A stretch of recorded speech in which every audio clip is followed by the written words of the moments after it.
Hello everyone, my name is Ajay Kumar Yadav. Fix proportion part 3 में आप सभी का बहुत बहुत स्वागत है।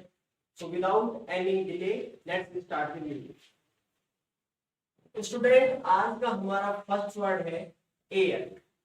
स्टूडेंट, इसको हमेशा एयर पढ़ा जाता है, कभी भी इसको हेयर वगैरह ये ऐसा नहीं पढ़ा। इसके साथ दो फिक्स प्रपोर्शन लगते हैं।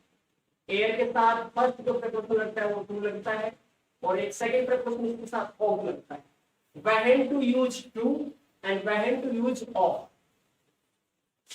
अगर आप किसी प्रॉपर्टी या थ्रोन के उत्तराधिकारी हो, मतलब किसी वस्तु के उत्तराधिकारी हो, उस कंडीशन में आप टू लगाओगे, और अगर आप किसी व्यक्ति के उत्तराधिकारी हो उस कंडीशन में आप ऑफ लगाओगे। एग्जाम्पल के थ्रू हम इसको समझेंगे। एग्जाम्पल है my son is an heir to my property. तो स्टूडेंट, यहाँ पे क्या कहा गया है कि जो मेरा बेटा है वो मेरी संपत्ति का उत्तराधिकारी है। तो आप याद रखना, जब किसी वस्तु के उत्तराधिकारी हो तो उस कंडीशन में आपको हमेशा टू लगाना है, जब किसी वस्तु की बात, किसी चीज की बात हो। Another example, my son is an heir of mine. मेरा बेटा मेरा उत्तराधिकारी। यहाँ पे किसकी बात हो रही है? पर्सन की।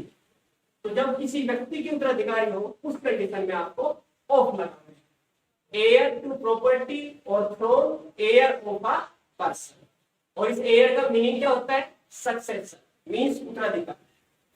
Move to next word. हमारा नेक्स्ट वर्ड है डिजायर। डिजायर के बाद आपको हमेशा फोर लगाना है। एग्जाम्पल देखिए, he has a desire for wealth. वह धन की लालसा रखता है या वह धन को चाहता है। इसके कुछ सिनोनिम्स होते हैं जो भी फॉर के द्वारा फॉलो किए जाते हैं। पाइन फॉर, किसी चीज के लिए तड़पना, किसी चीज के लिए लालसा रखना। लॉन्ग फॉर, लॉन्ग फॉर का मतलब होता है लालसा रखना। लॉन्ग मीन्स लंबा होता है, लेकिन जब इसको वर्ब के रूप में यूज करते हैं तो इसका मतलब होता है लालसा रखना। Crave for, yearn for, wish for. Student, इन सब के साथ आपको फिक्स प्रीपोजिशन फॉर का यूज करना है। Move to next word. Next word is blind. Blind के साथ दो प्रीपोजिशन लगते हैं, blind in an eye, blind to faults और मिस्टेक्स। फ्रेंड्स, अगर आप आंख से अंधे हो, फिजिकली ब्लाइंड हो, जब बात हो फिजिकली ब्लाइंड की,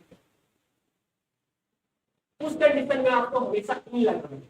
ही is blind in an eye, he is blind in right eye, he is blind in left eye. तो जब फिजिकली ब्लाइंडनेस की बात हो तो आपको हमेशा इन प्रीपोजिशन लगाना है। लेकिन आपने कई बार देखा होगा कि कुछ लोग अंधे तो नहीं होते, लेकिन जो वो हरकत करते हैं वो अंधे वाले ही करते हैं। For example, Ram's father is blind to his son's faults. कि जो राम का पिताजी है वो अपने बेटे की जो दोस्त है उसके प्रति अंधा है, मतलब वो उसको अनदेखा कर रहा है, उसको नेग्लेक्ट कर रहा है, उसको इग्नोर कर रहा है। तो यहाँ पे वो फिजिकली ब्लाइंड नहीं है, लेकिन जो उसका एटीट्यूड है वो ब्लाइंडनेस दिखा रहा है, मतलब मेंटली ब्लाइंड की बात हो रही है। मेंटली ब्लाइंड की बात हो रही है। तो आपको याद रखना है, अगर फिजिकली ब्लाइंड है तो आपको इन लगाना है, और जानबूझ के अंधा बनना मतलब मेंटली एक प्रकार से ब्लाइंडनेस दिखाना, उस कंडीशन में आपको इन टू लगाना। Take a screenshot of this video.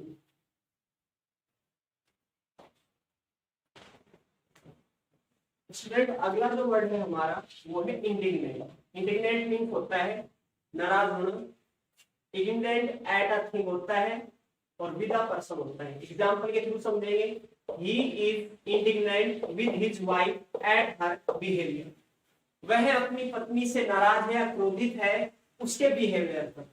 तो अगर किसी चीज पे आप नाराज हो तो एट लगाना है, और अगर किसी व्यक्ति से नाराज हो तो आपको विद लगाना है। कुछ इसके सिनोनिम्स होते हैं, जैसे अनॉयड है, अनॉयड के साथ भी आपको एट और विद लगाना है। अगर व्यक्ति से नाराज हो तो आपको विद लगाना है, और अगर किसी बात पे नाराज हो तो आपको एट लगाना है। एक वर्ड होता है इनरेज्ड। इनरेज के साथ भी आपको एट लगाना है, जब किसी बात पे नाराज हो। व्यक्ति से नाराज हो तो आपको विद लगाना है। एक वर्ड होता है वेक्स्ड। वेक्स्ड के साथ भी आपको एट और विद लगाना है।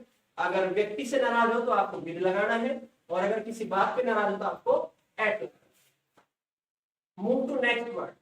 नेक्स्ट वर्ड है हमारा एब्जॉर्ब। एब्जॉर्ब का मतलब होता है किसी चीज में मग्न होना, लिप्त होना। इसके साथ हमेशा इन प्रेपोजिशन लगता है। एग्जाम्पल के थ्रू समझेंगे हम। He is absorb in his studies, वो अपनी पढ़ाई में मग्न है। Move to next word, interested. ये बहुत ही कॉमन वर्ड है, बहुत बार बोला जाता है।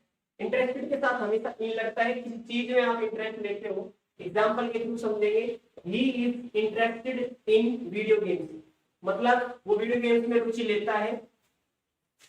नेक्स्ट वर्ड है हमारा पैशन। पैशन के साथ हमेशा आपको फॉरवर्ड लगाना है। रेखा हैज पैशन फॉर म्यूजिक। जो रेखा है वो म्यूजिक के प्रति लालसा रखती है, उसको शौक है म्यूजिक का। आप इसका स्क्रीनशॉट ले लीजिए।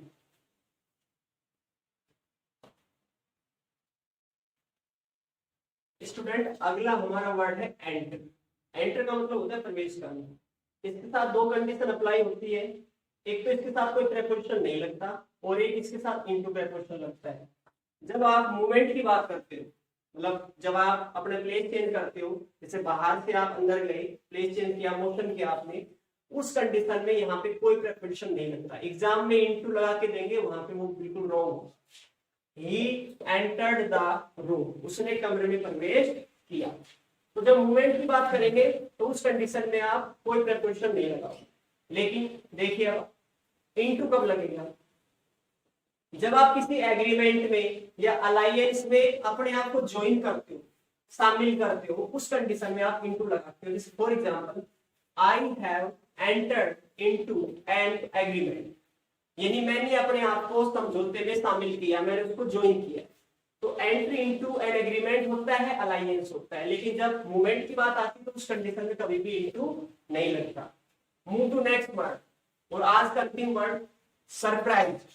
सरप्राइज के साथ आप हमेशा एट लगाते हो, किसी चीज पे सरप्राइज होते हो आप।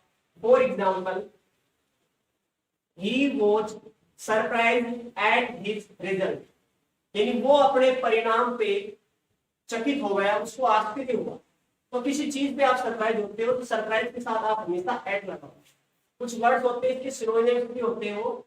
अमेज्ड के साथ एट लगाओगे, वंडर्ड के साथ आप एट लगाओगे, शोक्ड के साथ आप एट लगाओगे, एस्टोनिश्ड के साथ आप एट लगाओगे, और एक वर्ड होता है स्टंट, स्टंट के साथ भी आप एट लगाओगे। तो आप ये सारे वर्ड्स है, ये सारे एट के द्वारा फॉलो किए जाएंगे। तो स्टूडेंट्स, ये फिक्स प्रीपोजिशन का पार्ट 3 था। जल्द ही मैं आपको फिक्स प्रीपोजिशन का पार्ट 4 जारी करूंगा। Till then, bye bye, take care, thanks for watching the video.